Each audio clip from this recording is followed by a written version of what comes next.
Sarah Jobert regarda les 3 billets de 1 euro froissés au fond de la poche de son tablier taché de graisse. Ce n'était même pas assez pour acheter 1 litre de lait pour son petit frère Théo.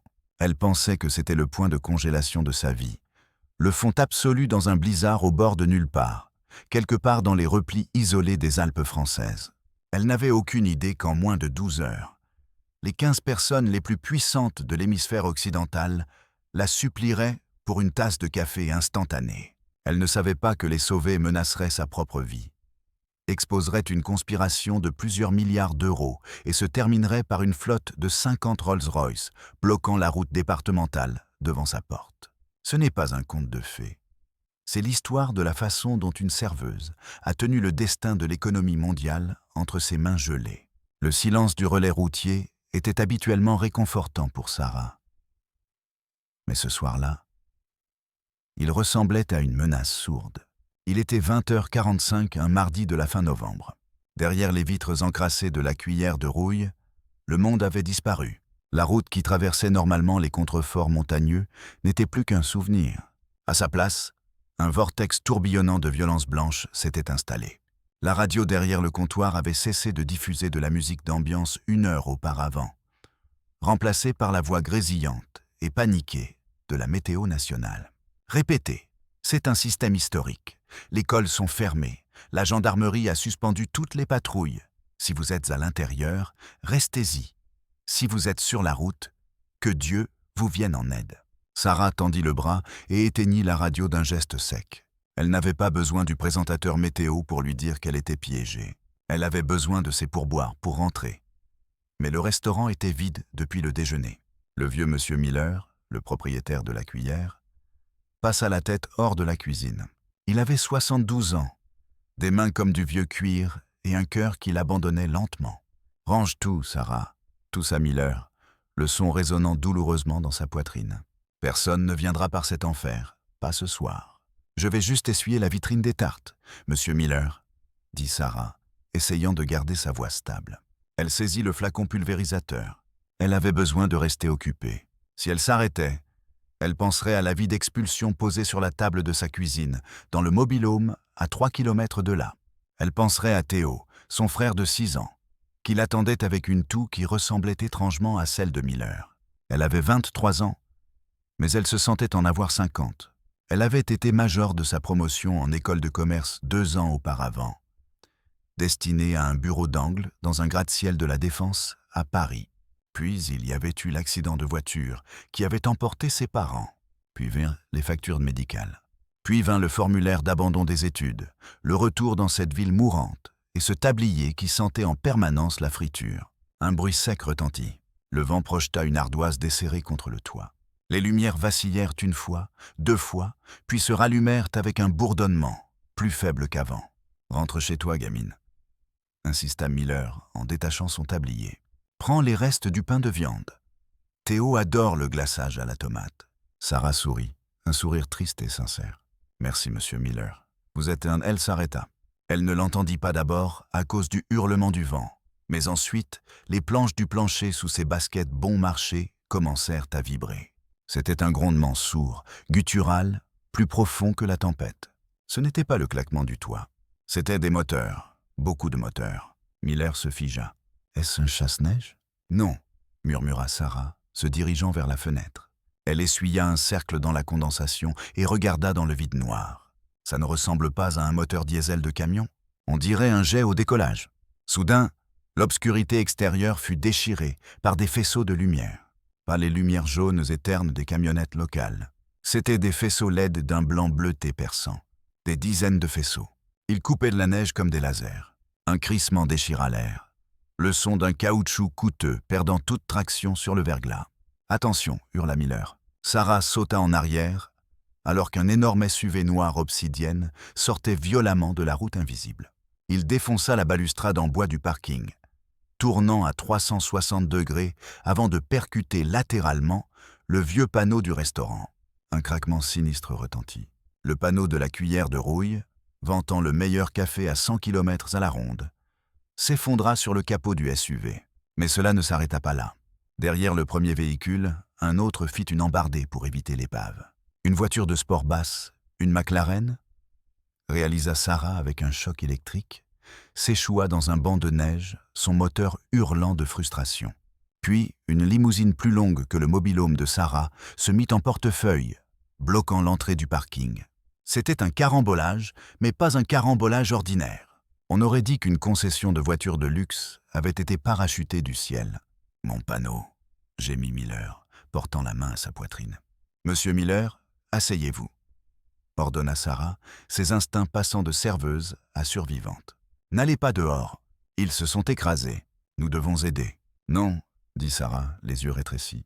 Elle regarda la scène se dérouler à travers la vitre. « Regardez-les, les portières s'ouvraient à la volée. » Mais les personnes qui se précipitaient dans le blizzard n'étaient pas des voyageurs normaux.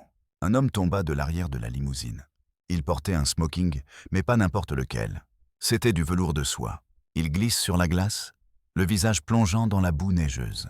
Une femme en robe de soirée argentée scintillante, totalement inadaptée au climat, sortit de la McLaren en hurlant quelque chose que le vent emporta.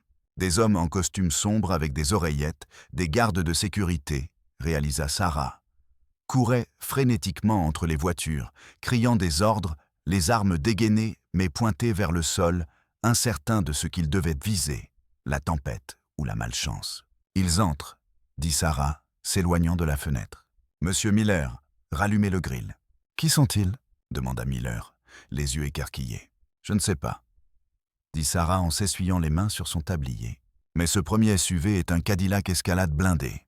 Et l'homme dans la neige ? On dirait Julien Vanier. » Miller cligna des yeux. « Le type qui possède Internet ? » « Le type qui possède la société qui possède Internet, » corrigea Sarah, et il a l'air furieux. La porte de la cuillère de rouille ne s'ouvrit pas. Elle fut enfoncée. Une rafale de vent glacial et de neige s'engouffra dans le restaurant, faisant chuter instantanément la température de 20 degrés. Un mur de garde de sécurité entra en premier, les yeux scannant la pièce, les mains planant près de leurs holsters. « Sécurisez la zone !» cria l'un d'eux. « Nous avons besoin de cet espace. » Et Sarah fit un pas en avant, bloquant le chemin vers la cuisine. Elle ne tenait rien d'autre qu'une cafetière, mais elle la tenait comme une arme. On n'entre pas quelque part en aboyant des ordres. Fermez cette satanée porte. Le garde de sécurité, une brute avec une cicatrice le long de la mâchoire, regarda Sarah comme si elle était un insecte. Il fit un geste pour l'écarter. « Ne la touchez pas !» La voix venait de derrière le mur de muscles. Les gardes s'écartèrent. Un homme entra, paraissant sculpté dans le granit et l'argent. Il était grand, portant un manteau en cachemire qui coûtait plus cher que le relais lui-même. Ses cheveux argentés étaient parfaitement coiffés malgré la tempête. C'était Julien Vanier. Mais derrière lui, c'était pire. Il y avait Victoire Sterling, l'héritière de l'empire pétrolier Sterling, serrant un sac Prada contre sa poitrine comme une bouée de sauvetage. Il y avait Marcus Thorne, le magnate de l'immobilier impitoyable, connu pour expulser des orphelinats pour construire des résidences de luxe. Il y avait Elias Gray, le PDG pharmaceutique qui avait augmenté le prix de l'insuline l'année précédente. 15 d'entre eux, le club de l'Apex. Sarah les reconnaissait tous. Elle avait étudié leur stratégie commerciale à l'université. Maintenant, ils égouttèrent de la neige sur son lino usé. Julien Vanier regarda Sarah. Ses yeux étaient d'un bleu froid, dénués de toute empathie. « Nous réquisitionnons cet établissement », annonça Vanier, sa voix lisse et terrifiante de calme. « Les routes sont impraticables. Nous étions en route pour le sommet alpin secret quand la météo a tourné. Nous exigeons de l'intimité, de la chaleur et une connexion satellite. Tout le monde dehors. » Il fit un geste vers Miller, qui tremblait près du grill. « Sortez ce vieil homme d'ici. Payez-lui ce qu'il veut, mais qu'il sorte. » Un garde de sécurité s'avança vers Miller. Sarah frappa violemment la cafetière sur le comptoir. Le verre se brisa. Le son fut comme un coup de feu. Les milliardaires tressaillirent. Les gardes tournèrent leurs armes vers elle. « Personne ne bouge !» hurla Sarah. Elle ne tremblait pas. L'adrénaline des 3 dernières années de pauvreté l'avait endurcie. C'est une propriété privée. Et ce vieil homme fait un malaise cardiaque. Si vous le touchez, ou si vous essayez de nous mettre dehors dans cette tempête où nous gèlerons en 10 minutes, j'utiliserai le téléphone de la cuisine pour appeler la gendarmerie et leur dire que Julien Vanier vient de commettre un homicide involontaire. » La pièce tomba dans un silence de mort. Le vent hurlait dehors, faisant vibrer les fenêtres. Vanier regarda Sarah. Il la regarda vraiment. Il vit le tablier effiloché, les yeux fatigués, mais aussi l'acier dans sa colonne vertébrale. Les lignes téléphoniques sont coupées, jeune femme, dit Vanier avec dédain. Vous ne pouvez appeler personne. Peut-être, bluffa Sarah en croisant les bras. Mais j'ai un générateur à l'arrière, et j'ai la seule nourriture à 20 kilomètres à la ronde. À moins que vous ne vouliez manger vos chaussures en cuir, vous allez m'écouter. Victoire Sterling s'avança, tremblant violemment dans sa robe bustier. Julien, arrête ça. Je gèle. Paye juste la fille. La mâchoire de Vanier se crispa. Il sortit un chéquier de sa poche intérieure. Il griffonna quelque chose et déchira la feuille. Il la lança sur le comptoir. Elle atterrit dans une flaque de café. 10 000 €, dit Vanier. Pour la nuit. Maintenant, apportez-moi un scotch, pur. Sarah regarda le chèque. C'était plus d'argent qu'elle n'en gagnait en 6 mois. Cela pourrait payer son mobile home. Cela pourrait sauver Théo. Elle regarda Miller, livide et s'agrippant au comptoir. Elle regarda le menton arrogant de Vanier. Elle ramassa le chèque. Les milliardaires regardèrent, s'attendant à ce qu'elle s'incline. Sarah déchira le chèque en deux. « Nous ne servons pas d'alcool », dit Sarah, sa voix tranchant la tension. « Et votre argent ne vaut rien d'ici si le courant se coupe, ce qui arrivera dans environ 5 minutes. Vous voulez un abri? Vous suivez mes règles. Règle numéro 1. Laissez votre ego à la porte avec votre manteau. » Le visage de Vanier devint d'une nuance de rouge, assortie aux bouteilles de ketchup. « Avez-vous la moindre idée de qui je suis? »« Oui, » dit Sarah. « Vous êtes un gars dans un costume trempé coincé dans une tempête de neige. La table 4 est libre. Asseyez-vous et taisez-vous. » La tension dans le restaurant était si épaisse qu'on aurait dit que l'air avait été remplacé par du ciment. Pendant 10 secondes, personne ne bougea. Les gardes de sécurité regardèrent de Julien Vanier, attendant un ordre de neutralisation. Vanier regarda Sarah comme s'il s'agissait d'une espèce extraterrestre qu'il n'avait pas encore répertoriée. C'est le froid qui brisa l'impasse. Une rafale violente frappa le bâtiment et les lumières vacillèrent de nouveau de manière inquiétante. La température à l'intérieur chutait rapidement à mesure que le vent s'engouffrait par les fissures du vieux bâtiment. Victoire Sterling laissa échapper un sanglot. « Julien, s'il te plaît.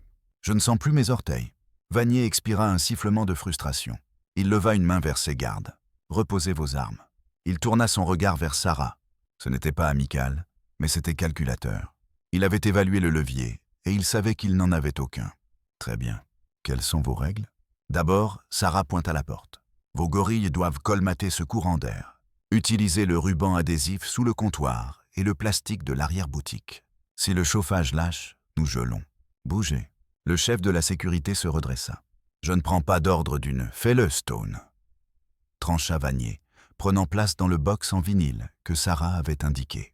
Le vinyle gronça sous son costume sur mesure. « Deuxièmement, » continua Sarah, s'approchant de Miller et l'aidant à s'asseoir sur un tabouret derrière la caisse. « Monsieur Miller reste ici. Il est malade. Si l'un de vous se trouve être médecin, qu'il s'avance. Sinon, restez loin de lui. » Un homme court et chauve à l'arrière leva une main tremblante. C'était le docteur Harris Thorne, le magnate de la biotechnologie. « J'ai un diplôme de médecine, bien que je n'ai pas pratiqué depuis les années 90. »« Examinez-le, » ordonna Sarah. « Maintenant. » Thorne hésita, regardant Vanier. Vanier fit un signe de tête sec. Thorne se précipita vers Miller. « Troisièmement, » Sarah s'adressa à la pièce. « Nous avons peu de nourriture. Le camion de livraison n'est pas passé hier. Nous avons des œufs, du pain, quelques steaks hachés surgelés et du café. Pas de commande spéciale, pas de sans gluten, pas de végétalien, pas de bœuf wagyu. Vous mangez ce que je cuisine. Je ne mange pas de glucides. » Lança une femme aux pommettes saillantes. Helena Cross, la PDG de la mode. « Ce soir, si, » dit Sarah, serrant son tablier. « Ou vous mourrez de faim. À vous de choisir. » Elle marcha vers la cuisine. La cuisine était son domaine. L'odeur familière de la vieille graisse et du désinfectant la calma. Elle alluma la plaque de cuisson. Alors que le gaz s'enflammait avec un souffle sourd, elle s'autorisa une seconde pour hyperventiler. Elle serra le bord de l'évier, les articulations blanchies. Julien Vanier, Victoire Sterling, le club de l'Apex. C'étaient les gens qui prenaient des décisions qui avaient causé la fermeture de l'usine de son père il y a 5 ans. C'étaient les gens qui faisaient pression contre les réformes de santé qui auraient pu sauver sa mère. Ils étaient les architectes de sa misère. Et maintenant, ils étaient assis dans ces box, grelottant dans leurs diamants. « Sarah !» appela Miller faiblement depuis l'avant. « Ça va, monsieur Miller ?» cria-t-elle en retour. Brouillade en approche. Elle cassa des œufs avec une certaine vengeance. Crac, crac, crac. Dans la salle, l'atmosphère se détériorait. Les milliardaires étaient regroupés en 3 clans. Le premier groupe, dirigé par Vanier et Marcus Thorne, essayait d'obtenir un signal sur un téléphone satellite. « C'est brouillé », grogna Vanier, frappant l'appareil sur la table. « Interférence atmosphérique. Nous sommes invisibles. J'ai une fusion à 9 h demain matin à Tokyo. » Siffla Marcus Thorne. « Je risque de perdre 400 millions d'euros si je ne signe pas. Et je suis censé recevoir un prix à Genève. » Gémit Victoire Sterling depuis le box voisin. Elle était blottie avec les mondaines. Helena Cross et un jeune prodige de la technologie nommé Jax. Cet endroit sent le désespoir. « Ça sent le bacon », dit Jax, les yeux fixés sur son smartphone inutile, ce qui est sans doute mieux. Sarah sortit avec 3 grands plateaux d'œufs brouillés et de toast. Elle les posa lourdement sur les tables. « Mangez », dit-elle. Victoire regarda les œufs avec dédain. « Avez-vous du thé à base de plantes, de la camomille? Peut-être avec une tranche de citron. » Sarah s'arrêta. Elle regarda Victoire droit dans les yeux. « J'ai de l'eau du robinet. Et j'ai du café qui a le goût d'acide de batterie. Choisissez. Vous êtes incroyablement impoli. » S'offusqua Victoire. « Je vais écrire une critique. »« Faites donc, » dit Sarah. « N'oubliez pas de mentionner l'ambiance. » Soudain, les lumières s'éteignirent. Pas un vacillement, une mort totale. Le bourdonnement du réfrigérateur s'arrêta. Les néons du plafond devinrent noirs. Le relais fut plongé dans une obscurité absolue, à l'exception de la lueur bleue fantomatique de la neige à l'extérieur. Des cris éclatèrent. Les gardes de sécurité hurlèrent, leurs lampes de poche s'allumant, envoyant des faisceaux chaotiques balayer la pièce. « Les lignes électriques sont tombées !» cria quelqu'un. « Nous allons geler !» hurla Helena. « Silence !» La voix de Sarah résonna. Elle alluma une lampe torche robuste qu'elle gardait dans son tablier. Le réseau est mort. Le générateur est à l'arrière. Mais c'est un démarrage manuel et il est capricieux. J'ai besoin de quelqu'un pour m'aider à le dégager de la neige. Elle regarda la pièce remplie d'hommes qui dirigèrent le monde. Des hommes qui commandaient des armées d'employés. « Qui sait manier une pelle ?» demanda Sarah. « Silence !» Julien Vanier regarda ses mains, manucurées, douces, sans cicatrices. Jax regarda ses baskets. Marcus Thorne détourna le regard. « Incroyable !» marmonna Sarah. « Très bien, je vais le faire moi-même. J'irai. » La voix venait du coin. C'était un homme que Sarah n'avait pas beaucoup remarqué jusque-là. Il était assis seul dans le box le plus sombre. Il était plus jeune que Vanier. Peut-être la trentaine avancée, avec des yeux sombres et intenses et une mâchoire couverte de barbe de 3 jours. Il portait un simple manteau noir, pas de cravate. C'était Liam Noirmont, l'énigme. C'était un ingénieur en aérospatial qui avait disparu de la scène publique 2 ans plus tôt, après l'échec d'un lancement de fusée qui avait coûté la vie à 3 astronautes. C'était un reclus, un fantôme. « Je m'y connais en moteur », dit Noirmont en se levant. « Et je m'y connais en neige. » « Très bien, » dit Sarah. « Prends un manteau dans la boîte des objets trouvés près de la porte. Tu vas ruiner ce costume. » Noirmont ne discuta pas. Il saisit une veste de camionneur tachée avec marqué « Gros Roger Transports » au dos et l'enfila sur son blazer coûteux. « Montre-moi le chemin, » dit-il. Sarah déverrouilla la porte arrière. Le vent les frappa comme un coup physique, hurlant à leurs oreilles. Ils sortirent dans l'abîme blanc. La neige arrivait déjà à la taille. L'abri du générateur n'était qu'à 6 mètres.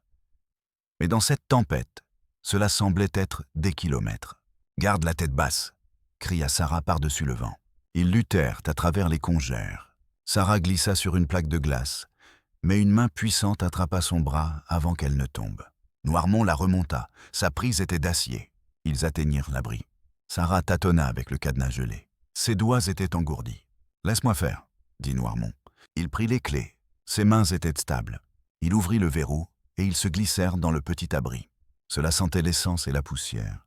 Sarah éclaira l'ancien générateur. « C'est un tas de ferraille », admit Sarah. « Il faut amorcer 2 fois, puis tirer le cordon comme si on voulait lui arracher la tête. » Noirmont inspecta la machine. « Le carburateur est encrassé », marmonna-t-il.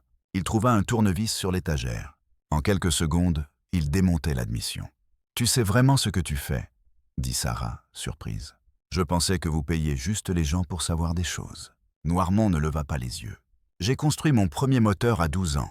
Avant l'argent, avant les accidents. » Il tourna une vis. « Tiens la lumière stable. » Sarah le regarda travailler. Pour un milliardaire, il n'avait pas peur de la graisse. « Voilà, » dit Noirmont. Il remet le carter. « Reculez. » Il saisit le cordon. Un coup sec. La machine toussa. Un deuxième coup. Elle rugit, crachant une fumée bleue. Une seule ampoule dans l'abri s'alluma. « Nous avons du courant », dit Noirmont, essuyant de la graisse sur son front, laissant une trace noire. Il regarda Sarah. Pendant une seconde, dans l'abri étroit et bruyant, la fracture sociale disparut.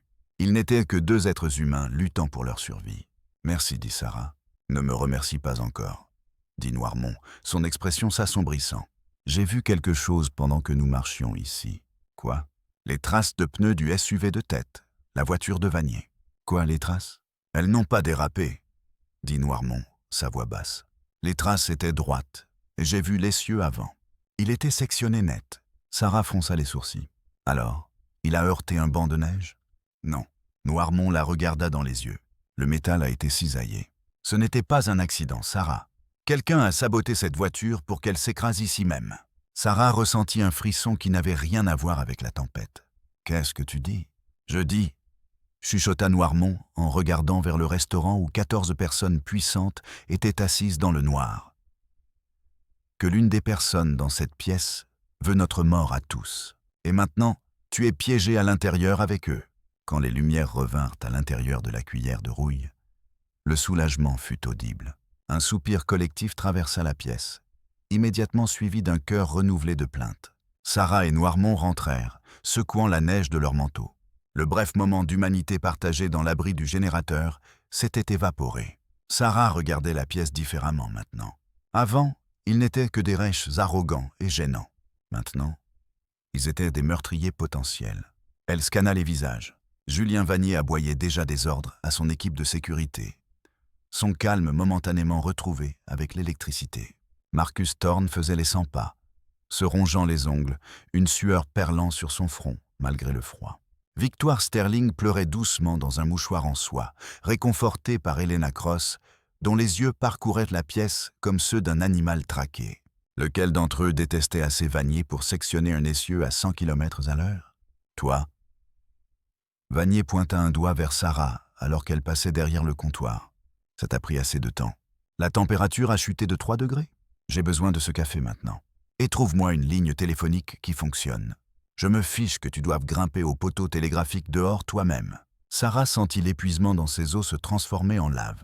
Elle frappa sa main à plat sur le comptoir juste à côté de Miller, qui était affalé, sa respiration superficielle. « Regardez-le » hurla Sarah, sa voix craquant de fureur. Elle pointa Miller. « Cet homme a 72 ans et il est malade. Vous l'avez arraché de sa chaise. Vous avez pris possession de son entreprise et vous nous traitez comme vos serviteurs. Vous avez 15 hommes armés qui ne font rien. Vous voulez du café? Préparez-le vous-même. Vous voulez une ligne téléphonique? Construisez-en une. » Vanier parut sidéré. Personne ne lui parlait ainsi. Ni les actionnaires, ni les ministres, et certainement pas une serveuse de relais routier. « Stone, » dit Vanier calmement à son chef de sécurité, « apprends-lui les bonnes manières. » Stone, la brute balafrée, fit un pas menaçant vers le comptoir. « Essaie pour voir. » Une voix sourde résonna depuis le box du coin. C'était Liam Noirmont. Il n'avait pas enlevé sa veste de camionneur graisseuse. Il était assis le dos au mur, ses yeux sombres fixés sur Stone. Il ne ressemblait plus à un ingénieur en disgrâce. Il ressemblait à un ressort tendu. « Nous sommes tous coincés dans cette boîte de conserve ensemble. Stone, » dit Noirmont calmement. « Tu commences une bagarre, des choses se cassent, le chauffage se casse, et nous mourrons tous. Fais le calcul. » Stone hésita.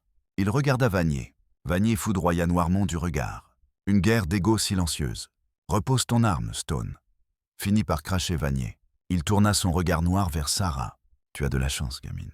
Quand les déneigeuses passeront demain, j'achèterai ce trou à rats juste pour le raser. »« Fais la queue, » marmonna Sarah, vérifiant le pouls de Miller.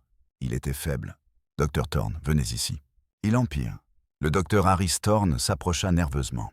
Il écouta la poitrine de Miller sans stéthoscope. « C'est une angine de poitrine, » bégaya Thorne. « Induite par le stress. Il a besoin de trinitrine. En avez-vous » Sarah secoua la tête, la panique montant. « Non, il en a manqué hier. La pharmacie est dans la ville voisine. Sans cela, si le stress continue, Thorne s'interrompit, terrifié à l'idée de délivrer une mauvaise nouvelle devant Vanier. Il pourrait faire un infarctus massif, finit Sarah pour lui. Elle regarda autour de la pièce les 15 personnes dont la fortune collective pourrait acheter un petit pays. Ils avaient tout, et pourtant, ils ne pouvaient pas sauver un vieil homme. « Est-ce que l'un de vous a de la trinitrine » demanda Sarah désespérément. Silence. Il transportait des cartes bancaires de prestige, des téléphones satellites et des anxiolytiques. Mais pas de trinitrine. Pathétique, chuchota Sarah. Elle aida Miller à aller dans le bureau arrière, l'allongeant sur le vieux lit de camp, où elle faisait parfois la sieste entre deux services. « Reposez-vous, monsieur Miller. Je m'occupe d'eux. » Quand elle revint dans la salle principale, l'atmosphère avait encore changé. La peur était palpable. La réalité de leur situation s'imposait. Ils n'étaient pas seulement incommodés, ils étaient mortels. Sarah commença une autre cafetière, ses mains tremblant légèrement. Elle croisa le regard de Noirmont à l'autre bout de la pièce. Il lui fit un signe de tête presque imperceptible. « L'essieu. Souviens-toi de l'essieu. Quelqu'un dans cette pièce voulait la mort de Vanier, et il se fichait de savoir qui d'autre serait blessé. » La tempête n'était plus leur plus gros problème. Le plus gros problème était assis à la table 4, sirotant de l'eau tiède et planifiant son prochain coup. 1 heure passa. Le vent dehors devint un rugissement assourdissant, martelant les murs du relais jusqu'à ce que le bois gémisse sous la contrainte. À l'intérieur, l'air était lourd d'une odeur de vieux café et de parfums de luxe tournant à l'aigre sous l'effet de la peur. Sarah essuyait une table quand Noirmont s'approcha d'elle. Il se déplaçait silencieusement pour un homme de sa carrure. « Cuisine », murmura-t-il. Maintenant. Sarah le suivit derrière les portes battantes. La cuisine était plus chaude, la chaleur du grill luttant contre le froid. « Qu'est-ce qu'il y a » chuchota-t-elle. « Tu as vu quelque chose ?» Noirmont s'appuya contre la table de préparation en inox. Son expression était sombre. « Je les ai observés. Vanier est terrifié, mais pas par la tempête. Il n'arrête pas de vérifier sa poche intérieure. Il a quelque chose sur lui. De l'argent ? Non. Vanier ne transporte pas de liquide. C'est de l'information. C'est pour ça qu'ils allaient à la station de ski de Haute Standing. » Noirmont passa une main dans ses cheveux, laissant une autre trace de graisse. « Sarah, tu as fait des études de commerce, non ? Tu as déjà entendu parler du protocole Lazare ?» Sarah fronça les sourcils. Ça ressemble à un titre de roman d'espionnage. « Non, ce n'est pas de la fiction. C'est un plan de secours. Une sécurité développée par les banques centrales et les 15 plus grands conglomérats. Les gens qui sont dans cette salle. En cas d'effondrement financier mondial total. Pire que 2008. On parle d'une remise à zéro complète de l'économie mondiale. » Sarah le fixa. « Qu'est-ce que ça veut dire ?»« Ça veut dire qu'ils décident qui coule et qui flotte. Quelles monnaies survivent. Quelles dettes sont effacées. Quels pays reçoivent de l'aide et lesquels meurent de faim. Ils allaient au sommet pour l'activer. Les indicateurs de marché sont au rouge depuis des semaines. Les fonds d'investissement, les ministres des Finances, ils paniquent tous derrière des portes closes. Vanier a convoqué ce sommet d'urgence pour finaliser le plan. » Sarah se sentit mal alors qu'elle comptait les centimes pour acheter du lait pour Théo. Ces gens jouaient aux dieux avec l'avenir du monde. « Alors, » continua Noirmont, sa voix tombant si bas qu'elle dut se pencher pour l'entendre, « quelqu'un ne voulait pas que cette réunion ait lieu. Quelqu'un a sectionné l'essieu de Vanier pour empêcher l'activation du protocole Lazare. Oui, qui voudrait que l'économie s'effondre ? Quelqu'un qui parie contre elle, dit Noirmont sombrement. Quelqu'un dans cette pièce qui gagnerait des billions si le monde brûle, au lieu de milliards s'il le sauve. Ou quelqu'un qui pense que le plan de Vanier est pire que l'effondrement lui-même. » Il regarda vers la porte battante. Vanier a la clé d'activation. C'est probablement une clé biométrique. Il touche sans arrêt sa poche de poitrine. Celui qui a saboté la voiture sait qu'il l'a. Et maintenant que nous sommes piégés, ils vont tenter de s'en emparer. Ils vont le tuer pour ça ? Demanda Sarah, horrifiée. Ils ont déjà essayé de le tuer avec l'accident, lui rappela Noirmont. Sarah, si cette clé tombe entre de mauvaises mains, ou si Vanier est tué avant de pouvoir l'utiliser, les marchés ouvriront demain dans un chaos total. À midi, ton argent ne vaudra plus rien. D'ici vendredi, il y aura des émeutes de la faim dans chaque grande ville. L'enjeu venait de passer de survivre à un blizzard à empêcher l'apocalypse. Sarah regarda son tablier taché. Elle n'était qu'une serveuse. Ce n'était pas son combat. Mais elle pensa à Théo dormant dans leur mobil-home glacial. Elle pensa à Miller luttant pour respirer dans la pièce arrière. Ces gens avaient apporté leur guerre chez elle. « Que faisons-nous » demanda-t-elle, sa voix se raffermissant. « Nous avons besoin de preuves, » dit Noirmont. « Je dois atteindre le SUV de Vanier. L'enregistreur de données de l'ordinateur de bord prouvera que l'essieu a cassé avant le crash, pas à cause de lui. Si je peux prouver le sabotage, je peux confronter Vanier. Nous pouvons forcer le traître à se dévoiler. »« Tu ne peux pas retourner dehors, » protesta Sarah. « C'est pire maintenant. Tu gèleras en quelques minutes. Je le dois, dit Noirmont. Il regarda la porte arrière. La neige était empilée à mi-hauteur de la vitre. Mais je ne peux pas le faire seul. Stone et ses gardes surveillent chaque issue. Ils pensent que je suis une menace pour Vanier. Il se tourna vers Sarah. Ses yeux étaient intenses, suppliants. J'ai besoin d'une distraction. Une grosse. Quelque chose qui éloigne chaque garde de l'arrière du bâtiment pendant 5 minutes. Peux-tu faire ça? L'esprit de Sarah tournait à toute allure. Comment distraire une douzaine d'hommes armés et 15 milliardaires paranoïaques? Elle regarda le grill. Elle regarda la hotte du système d'extinction d'incendie au-dessus. Une idée se forma. Téméraire, dangereuse et stupide, comme tout le reste ce soir. Oui, dit Sarah, un sourire sombre touchant ses lèvres. Je peux créer une distraction, mais tu as intérêt à être rapide, Noirmont. Parce que si tu n'es pas revenu dans 5 minutes, je vais probablement me faire tirer dessus. 5 minutes, promit Noirmont. Il se dirigea vers la porte arrière, saisissant un démonte-pneus lourd dans une boîte à outils dans le coin. Il fit une pause, la main sur la poignée. Sarah, sois prudente. Ces gens, ils ne nous considèrent pas comme des humains. Souviens-toi de ça. Il poussa la porte et disparut de nouveau dans le vide blanc, hurlant. Sarah prit une grande inspiration. Elle marcha vers le grill. Elle alluma les brûleurs à gaz au maximum. Elle saisit une bouteille d'huile de cuisson dans une main et une carafe d'eau dans l'autre. Il était temps de mettre le feu au club de l'Apex, littéralement. Sarah se tenait devant la plaque chauffante crépitante, son cœur tambourinant contre ses côtes comme un oiseau piégé. Elle regarda par la fenêtre de service. Stone, le chef de la sécurité, se tenait près du couloir arrière, bloquant la route vers le générateur et la sortie de Noirmont. Elle n'avait qu'une chance. « Hey, tout le monde !» hurla Sarah, sa voix feignant la panique. « Le gaz !» Quelque chose ne va pas avec le gaz. Les têtes se tournèrent. Stone fit un pas vers la cuisine. Qu'est-ce qu'il y a? Ça sent le soufre. Ça fuit. Cela attira leur attention. Les fuites de gaz dans les vieux bâtiments étaient des tueuses silencieuses. Mais Sarah n'attendit pas qu'ils flairent l'air. Elle saisit la carafe d'eau. Oh mon Dieu, ça fait des étincelles. Créait-elle. Et puis, elle jeta l'eau sur le litre de graisse surchauffée qu'elle avait versé sur le grill. Un souffle massif s'ensuivit. La physique fit son œuvre. L'eau s'évapora instantanément, se dilatant et emportant l'huile enflammée dans une énorme boule de feu tourbillonnante qui lécha les dalles du plafond. Une fumée noire et âcre se dégagea instantanément, remplissant la cuisine et se propageant dans la salle à manger. « Au feu !» hurla Sarah, reculant et toussant pour de bon cette fois. « Reculez, ça va exploser !» Le chaos éclata. Les milliardaires, dépouillés de leur dignité par la menace de l'incendie, s'éloignèrent précipitamment des tables. « Sécurisez les VIP !» rugit Stone, abandonnant son poste au couloir arrière pour se précipiter vers Julien Vanier, qui toussait dans une serviette. « Déplacez-les vers l'entrée principale. Ouvrez la porte pour ventiler. Le vent va nous tuer !» hurla Victoire Sterling. Mais elle courut quand même. Dans le tumulte, personne ne regarda la porte arrière. Dehors, Liam Noirmont livrait une guerre contre les éléments. Dès qu'il sortit du relais, le vent le jeta au sol. La neige ne tombait pas. Elle était projetée horizontalement, comme de la mitraille. Il rampa sur les mains et les genoux, traînant le démonte-pneus, utilisant les formes ensevelies des autres voitures comme couverture. Il atteignit l'énorme Cadillac Escalade de Vanier. C'était un monolithe sombre dans le blanc total. Le capot était froissé là où le panneau du restaurant l'avait frappé. Noirmont essuya la neige de la vitre côté conducteur. Verrouillé verre blindé. Il ne pouvait pas le briser, pas avec un démonte-pneus. Il rampa sous le châssis.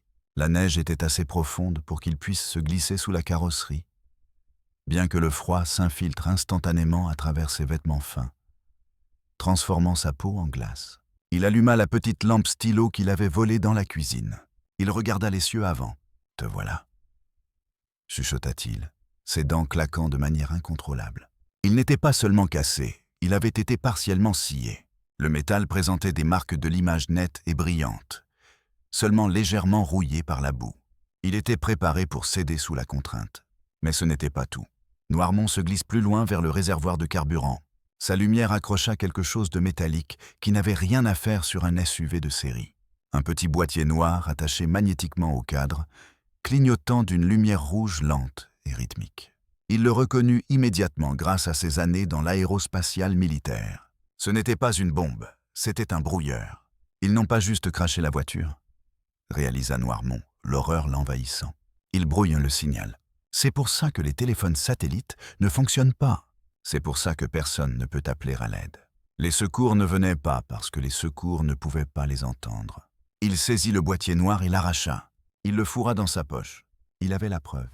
Maintenant, il devait juste survivre à la traversée de 20 mètres jusqu'au restaurant avant que sa température corporelle ne chute en dessous du point de non-retour. À l'intérieur, le feu s'éteignait. L'explosion dont Sarah avait menacé n'avait pas eu lieu. Les feux de graisse paraissent pires qu'ils ne sont s'ils sont contenus. Sarah avait jeté un linge humide sur les flammes, les étouffant. Mais la pièce était remplie de fumée. « C'est éteint !» cria Sarah, agitant un menu pour dégager l'air. « C'est éteint. Juste une flambée. » Stone entra dans la cuisine, son arme dégainée, les yeux larmoyants à cause de la fumée. Il saisit Sarah par le bras, la faisant pivoter violemment. « Tu as fait ça exprès !» grogna-t-il, pressant le canon de son arme contre son tablier. « Je t'ai vu jeter l'eau. Tu essayes de nous débusquer. »« J'ai paniqué !» bégaya Sarah, jouant le rôle de la serveuse incompétente. « Je croyais que ça brûlait. »« Tu mens !» siffla Stone. Il la traîna dans la salle principale. « Monsieur Vanier, cette fille est un danger. Elle vient d'essayer d'incendier le bâtiment. » Vanier se leva, brossant la cendre de son costume en velours. « Attachez-la !» ordonna-t-il froidement. « Mettez-la à l'arrière, avec le vieux. Si elle tente autre chose, jetez-la dehors. » Non. Sarah se débattit, mais la prise de Stone était comme un étau. La porte d'entrée, qui avait été entr'ouverte pour laisser sortir la fumée, se referma soudainement avec fracas. Tout le monde se tourna. Liam Noirmont se tenait là. Il était couvert de neige. Son visage d'un blanc bleuté, ressemblant à un revenant sortant de la tombe. Il tremblait violemment, mais dans sa main, il tenait le boîtier noir. « Lâchez-la » haleta Noirmont. « Noirmont » Vanier fronça les sourcils. « Où diable étiez-vous passé ?» Noirmont brandit l'appareil clignotant. « Trouvé sous votre voiture. C'est un brouilleur de signal de qualité militaire. Catégorie 4. » La pièce tomba dans un silence de mort. « Un brouilleur ?» Les yeux de Vanier s'agrandirent. « Ça bloque toutes les communications sortantes. »« Exactement, » dit Noirmont, sa voix reprenant de la force sous l'effet de l'adrénaline. « La tempête n'a pas coupé les téléphones. »« C'est ça. Quelqu'un dans cette pièce l'a placé là. » Il s'avança, jetant le boîtier noir sur la table devant Vanier. Il retomba bruyamment. « Et j'ai trouvé l'essieu », continua Noirmont, fixant le groupe. « Si à moitié. C'était une tentative d'assassinat, Julien, et l'assassin est piégé ici avec nous. » L'accusation resta suspendue dans l'air, plus lourde que la fumée. Les milliardaires se regardèrent avec une suspicion nouvelle. Le club de l'Apex n'était plus une fraternité de richesse, c'était un nid de vipères. « Qui » chuchota Vanier, fixant le dispositif de brouillage. Il leva les yeux, scannant ses pairs. Qui oserait ? « Quelqu'un qui connaissait votre emploi du temps, » dit Noirmont, s'appuyant contre un box pour ne pas s'effondrer. « Quelqu'un qui savait que vous transportiez la clé Lazare, et quelqu'un qui devait s'assurer que vous n'atteigniez jamais le sommet. »« C'est ridicule !» cria Marcus Thorne. « Nous perdons tous si le marché s'effondre. Pourquoi saboterions-nous la voiture ? Les ventes à découvert ?» intervint Sarah, se libérant de la prise de Stone. Stone était trop distrait par la révélation pour la tenir fermement. Noirmont me l'a dit. Si le marché s'effondre et que vous savez que ça arrive, vous pouvez gagner des milliards en pariant contre l'économie. Intelligente, la petite, dit une voix. Ce n'était pas Marcus Thorne, ce n'était pas Vanier. C'était Victoire Sterling, l'héritière, qui avait passé les 2 dernières heures à pleurer sur ses pieds gelés et à réclamer du thé, se leva. Elle ne tremblait plus. Sa posture avait changé. Le masque de la mondaine superficielle était tombé instantanément, remplacé par une froideur prédatrice. Elle fouilla dans son sac Prada, mais au lieu d'un mouchoir, elle en sortit un pistolet compact muni d'un silencieux. « Victoire » souffla Vanier en reculant. « Toi ? Oh, tais-toi, Julien, » dit Victoire d'une voix ennuyée. « Toi et ton protocole Lazare, toujours à essayer de sauver le monde. C'est tellement fatigant. As-tu la moindre idée de la dette de Sterling Oil ? Nous sommes surendettés au-delà du possible. Si tu sauves l'économie, les banques rappellent nos prêts et je perds tout. Mais si le système brûle, les registres de dette brûlent avec lui. Et j'ai assez d'or à Zurich pour racheter les cendres. » Elle braqua le pistolet sur la poitrine de Vanier. « Stone » ordonna-t-elle. « Tue Noirmont. Il en sait trop. » Sarah regarda avec horreur. Le chef de la sécurité, Stone, ne parut pas surpris. Il détourna son arme de Sarah et la pointa directement sur la tête de Noirmont. « Désolé, monsieur Vanier » grogna Stone. Mademoiselle Sterling paie mieux. Double ma pension? Traître, grogna Vanier, son visage rouge de colère. Je vous ai fait et je vais vous défaire. Victoire sourit. Donne-moi la clé, Julien. Maintenant. Non, dit Vanier, bombant le torse. Un bruit sourd retentit. Victoire fit feu. La balle frappa Vanier à l'épaule. Il cria et s'effondra dans le box, serrant sa blessure. Julien, hurla Elias Gray en se jetant à l'abri. Les autres milliardaires crièrent et rampèrent sous les tables. La prochaine est dans ta tête, dit Victoire calmement. La clé. Vanier, gémissant de douleur, fouilla dans sa poche ensanglantée d'une main tremblante. Il en sortit une clé USB en argent, enfermée dans un boîtier en verre. « Stone, prends-la !» ordonna Victoire. Stone s'avança pour saisir la clé. Il était à 1 mètre de Noirmont. C'était le moment. Sarah regarda le comptoir de la cuisine. Elle était à 1,50 m du lourd distributeur de serviettes en céramique. « Hé, la blonde !» hurla Sarah. Victoire tourna les yeux vers Sarah. « Adieu, serveuse. Tu étais agaçante. » Elle tourna son arme vers Sarah. Sarah plongea juste au moment où une balle brisait la vitrine des tartes derrière sa tête. Le verre tomba sur elle en pluie. « Maintenant !» hurla Noirmont. Il ne se jeta pas sur l'arme. Il se jeta sur le brouilleur sur la table. Il le saisit et l'écrasa au sol, le piétinant de sa lourde botte. Un craquement retentit. La lumière rouge s'éteignit. « Le signal est libre !» cria Noirmont. « Tuez-le !» hurla Victoire. Stone tourna son arme vers Noirmont. Mais soudain, un sifflement aigu remplit la pièce. Ce n'était pas le vent. Pep, pep, pep. Chaque smartphone dans la pièce s'alluma simultanément. Le brouilleur était mort, et les notifications affluaient. Mais plus important encore, le silence de la tempête dehors fut rompu par un nouveau son. Pas le vent, pas une voiture, un battement rythmique, un hélicoptère. Stone hésita, regardant le plafond. Non, Noirmont sourit, du sang coulant sur son front là où le froid avait fendu sa peau. Je n'ai pas seulement trouvé un brouilleur, Victoire. J'ai déclenché la balise d'urgence du SUV avant de rentrer. Le groupe Vanier a une force de sécurité privée en attente à Lyon. Il tourne depuis 1 heure, attendant un verrouillage de signal. Le son devint assourdissant. Un projecteur massif, brillant comme le soleil, perça les fenêtres de devant, aveuglant tout le monde. Une voix amplifiée tonna depuis le ciel, faisant trembler le relais sur ses fondations. Ici la sécurité globale Vanier. Encerclez le bâtiment. Nous avons des signatures thermiques. Sortez les mains en l'air. Le visage de Victoire devint livide.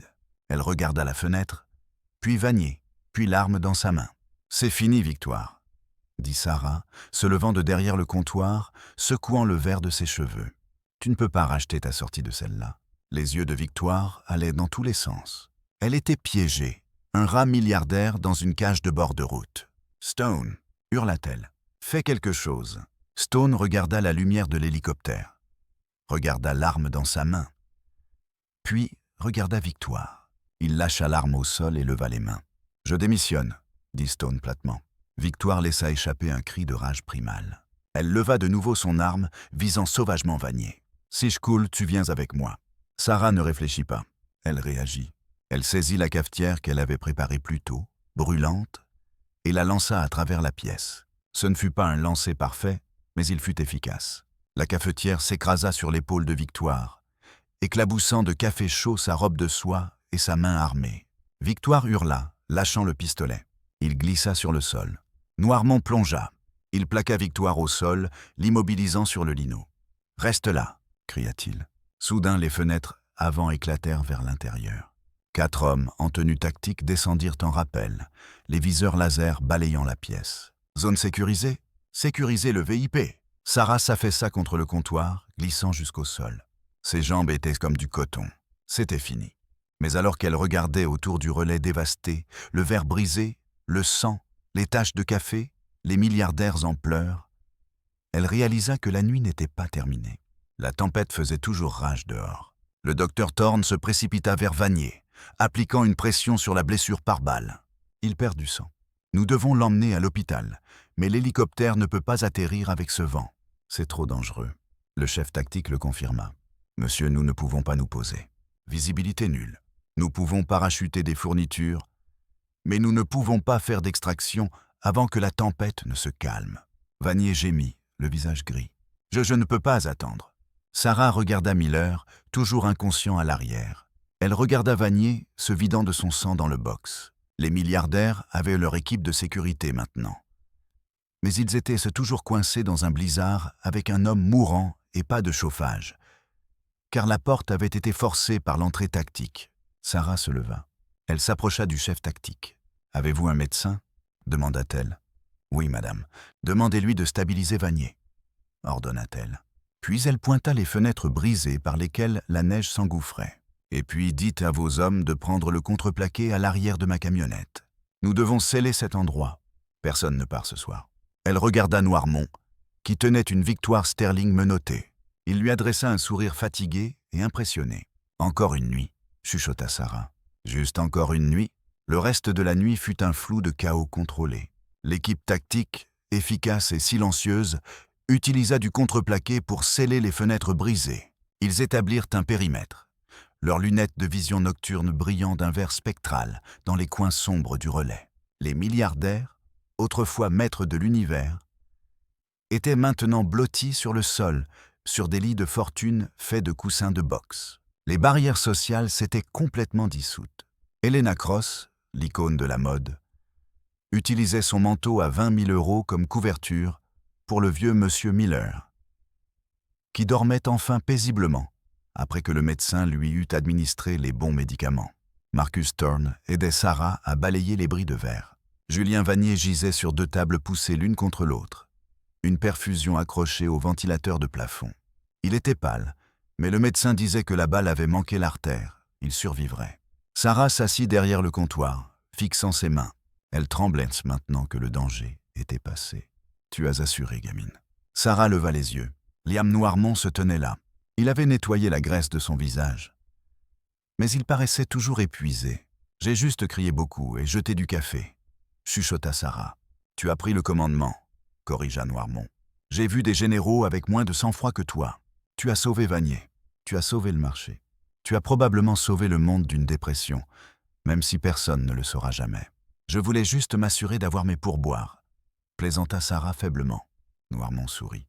C'était un vrai sourire, atteignant ses yeux. « Je pense que le pourboire va être un peu plus gros que d'habitude. » L'aube se leva sur les Alpes avec une brillance aveuglante. La tempête avait disparu aussi vite qu'elle était arrivée, laissant le monde enseveli sous 1,50 m de poudreuse immaculée et étincelante. Le ciel était d'un bleu perçant. C'était magnifique, paisible et silencieux, jusqu'à ce que le sol recommence à trembler. Cela commença comme une vibration dans les tasses à café sur le comptoir. Puis cela devint un grondement, puis un rugissement. Sarah marcha vers la porte recouverte de contreplaqué et la poussa. L'air froid frappa son visage, vif et pur. Elle eut le souffle coupé. Le monde extérieur avait changé. La route nationale n'était plus un désert enseveli. Elle avait été déblayée jusqu'au bitume noir, pas par l'État ou le département. Leur déneigeuse était encore à des kilomètres. Descendant la route, il y avait une phalange de souffleuses à neige industrielle lourde. « Et derrière elle, mon Dieu !» chuchota Sarah.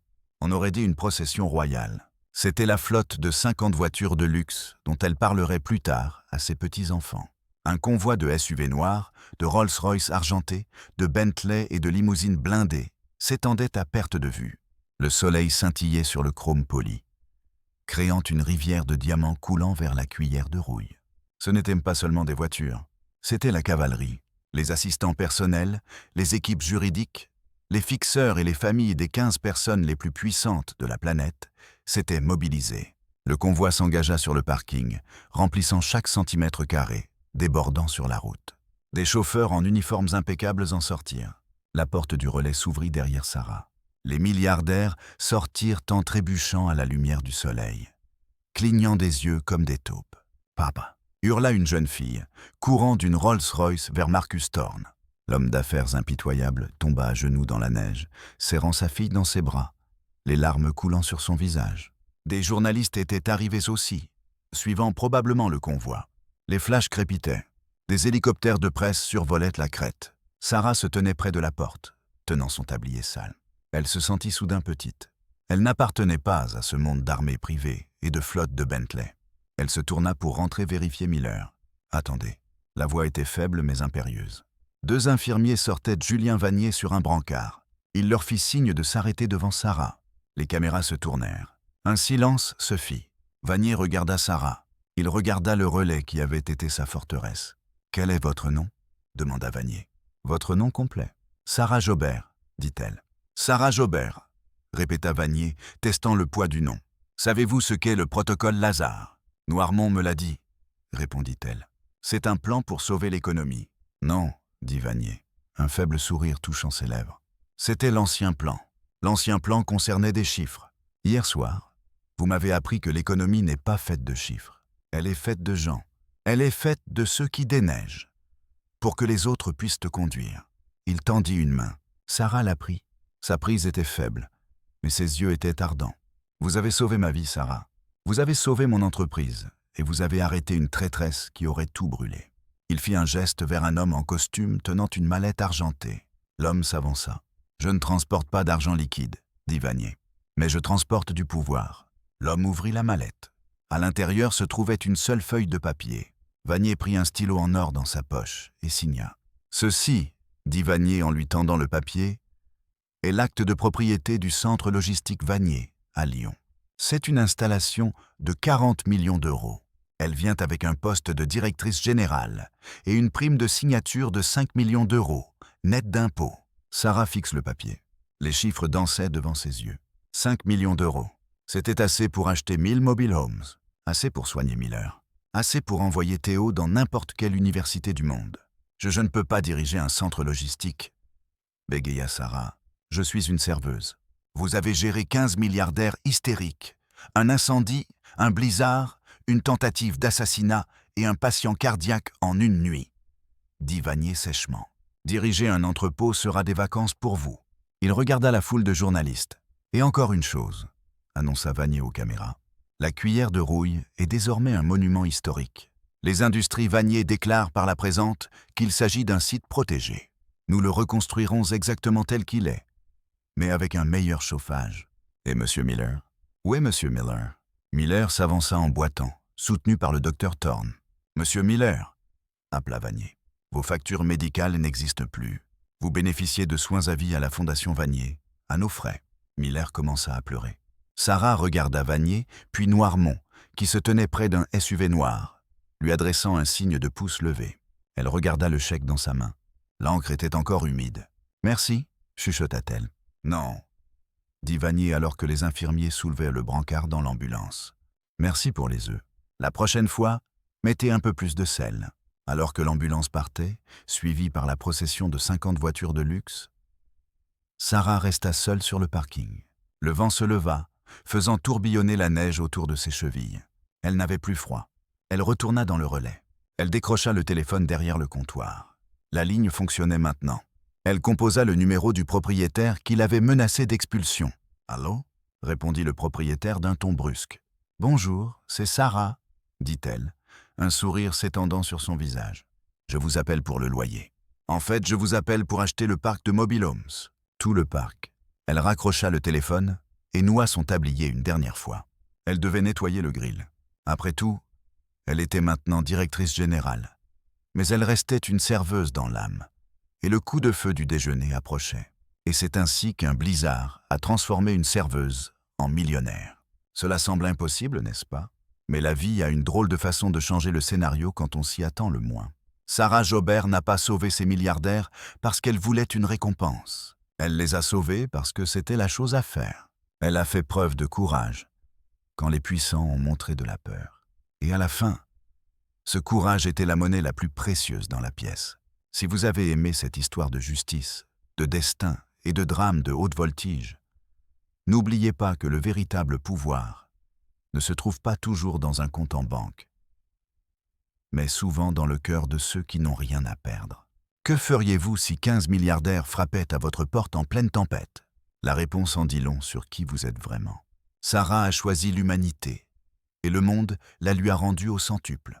C'est la fin d'un chapitre pour la cuillère de rouille, mais le début d'une légende pour Sarah Jobert, la serveuse qui a sauvé l'économie mondiale. Le destin attend parfois au coin d'une route enneigée, sous la forme d'un café chaud et d'une volonté de faire. Ne sous-estimez jamais personne. Car la personne qui vous sert votre café ce matin pourrait bien être celle qui sauvera votre monde demain. Les épreuves de Sarah, du deuil de ses parents à la lutte contre la pauvreté, n'étaient que la préparation pour cette nuit unique. Chaque difficulté rencontrée l'avait forgée, faisant d'elle la seule personne capable de tenir tête aux géants. Alors que les dernières voitures disparaissaient à l'horizon, le silence revint sur la montagne. Mais c'était un silence de paix, pas de menace. La cuillère de rouille resterait là, témoin éternel d'une nuit où l'argent s'est incliné devant la dignité et où une simple serveuse est devenue la reine de la tempête. Son parcours symbolise la renaissance, le passage de l'ombre à la lumière, prouvant que même dans les moments les plus sombres, une étincelle de courage peut embraser l'avenir et transformer une vie brisée en un empire d'espoir. Elle ne regarderait plus jamais 3 billets d'1 € de la même façon, non pas pour leur valeur, mais pour le souvenir de ce qu'elle était quand elle n'avait que cela, et de la force qu'elle avait déjà en elle. Sa nouvelle vie de directrice ne serait pas faite de bureaux en verre et de froideur, mais de la même chaleur humaine qu'elle mettait dans ses plats. Elle veillerait sur ses employés comme elle avait veillé sur Miller et Théo. La justice avait été rendue. Victoire Sterling ferait face à la loi française pour tentative de meurtre et sabotage. Et le monde continuerait de tourner, grâce à une jeune femme qui savait que la valeur d'une vie ne se mesure pas en actions boursières, mais en actes de bravoure. Sarah Jobert ferma la porte du relais, prête à affronter son nouveau destin avec le même tablier et la même détermination.